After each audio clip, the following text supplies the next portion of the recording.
ചോറിൻ്റെ കൂടെ കഴിക്കാൻ എളുപ്പത്തിൽ ഉണ്ടാക്കാൻ പറ്റിയൊരു തക്കാളി സ്റ്റൂ ആണേ.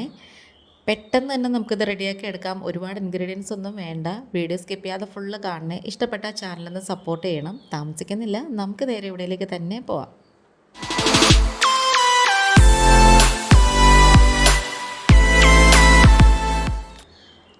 അപ്പോൾ ഈ ഒരു ഐറ്റം ഉണ്ടാക്കാൻ വേണ്ടിയിട്ട് ഞാനൊരു തക്കാളിയും ഒരു സവാളയും 2 പച്ചമുളകുമാണ് എടുത്തേക്കുന്നത്. ഇത് വലിയ തക്കാളി ആയതുകൊണ്ട് തന്നെ ഇത്രയും എടുക്കേണ്ട ആവശ്യമില്ലേ.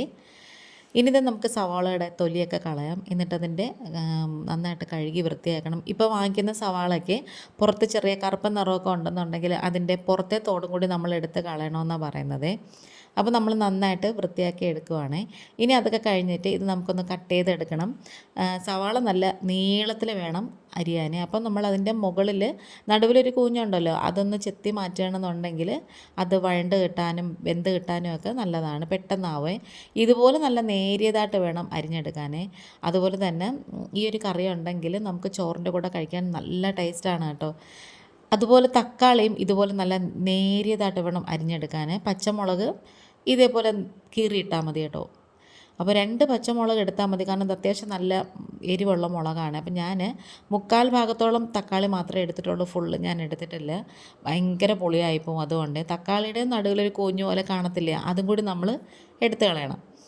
ഇനി നമുക്കിത് കുക്കിംഗ് ചെയ്ത് തുടങ്ങാം. അപ്പം കുഞ്ഞ് ചീനിച്ചട്ടി വെച്ച് കൊടുക്കാം. അതിലേക്ക് 1 ടേബിൾ സ്പൂൺ വെളിച്ചെണ്ണ ഒഴിച്ചു കൊടുത്തതിന് ശേഷം നമുക്കിതിലേക്ക് കടുക് ഇട്ട് കൊടുക്കാം. ഒരു 1/4 ടീസ്പൂൺ കടുക് ഇട്ട് കൊടുക്കാം. അത് നന്നായിട്ട് പൊട്ടി വരുമ്പോഴേക്കും ഒരു വറ്റൽമുളക് മുറിച്ചതും കുറച്ച് കറിവേപ്പിലയും കൂടി ചേർത്ത് കൊടുക്കാമേ.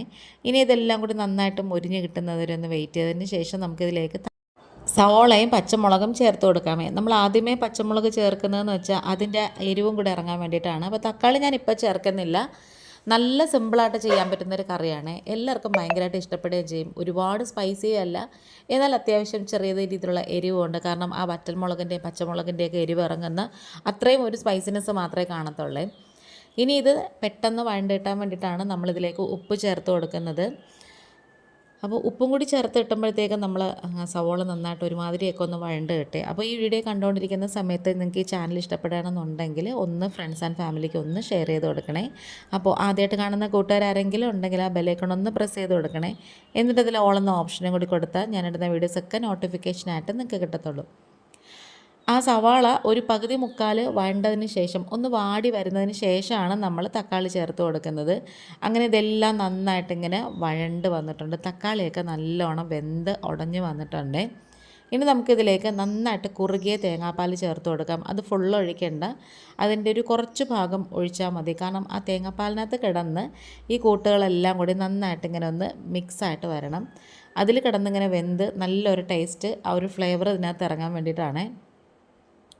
അപ്പോൾ നമ്മൾ ഒഴിച്ചു കൊടുത്ത തേങ്ങാപ്പാലൊക്കെ ആ കഷ്ണത്തിലൊക്കെ പിടിച്ച് നന്നായിട്ട് ഇങ്ങനെ ഒന്ന് വറ്റി വരണ്ട് വന്നിട്ടുണ്ട്. ഇനി നമുക്ക് ബാക്കിയുള്ള തേങ്ങാപ്പാലും കൂടി ചേർത്ത് കൊടുക്കാം. അപ്പം അതിന് മുമ്പ് ഉപ്പ് കുറവായതുകൊണ്ട് ഞാനൊരു ഇച്ചിരി ഉപ്പും കൂടി ചേർത്ത് കൊടുത്തിട്ടുണ്ട്. പിന്നെ ഈ ഒരു കറിക്ക് മസാലയോ കുരുമുളകോ അങ്ങനത്തെ സാധനങ്ങളൊന്നും നമ്മൾ ചേർക്കേണ്ട, മല്ലിയില അതൊന്നും വേണ്ട കേട്ടോ. ഇത് ചോറിൻ്റെ കൂടെയാണ് കഴിക്കാൻ സൂപ്പർ ടേസ്റ്റ്. ഇനി നമുക്ക് ബാക്കിയുള്ള തേങ്ങാപ്പാലും കൂടി ഒഴിച്ചിട്ട് ഒന്ന് ചെറുതായിട്ടൊന്ന് ചൂടാക്കി എടുത്താൽ മതി. അപ്പോഴത്തേക്കും ഇത് തിളയ്ക്കാൻ പാടില്ല, അതാണ് ഇതിൻ്റെ ഒരു പ്രത്യേകത എന്ന് പറയുന്നത്. ചെറുതായിട്ട് നന്നായിട്ട് ചൂടായി വരുമ്പോഴത്തേക്ക് നമുക്ക് ഗ്യാസ് ഓഫ് ചെയ്താൽ മതി. തണുത്ത് കഴിയുമ്പോൾ എന്തായാലും ഇത് കുറച്ചും കൂടെ കുറുകി വരുവേ. അപ്പോൾ നമ്മുടെ വീഡിയോ വൈൻഡപ്പ് ചെയ്യാറായി. ഇന്നിപ്പോൾ ഇത്രയേ ഉള്ളൂ. വേറൊരു വീഡിയോ ആയിട്ട് വേഗം വരാം. Thanks for watching.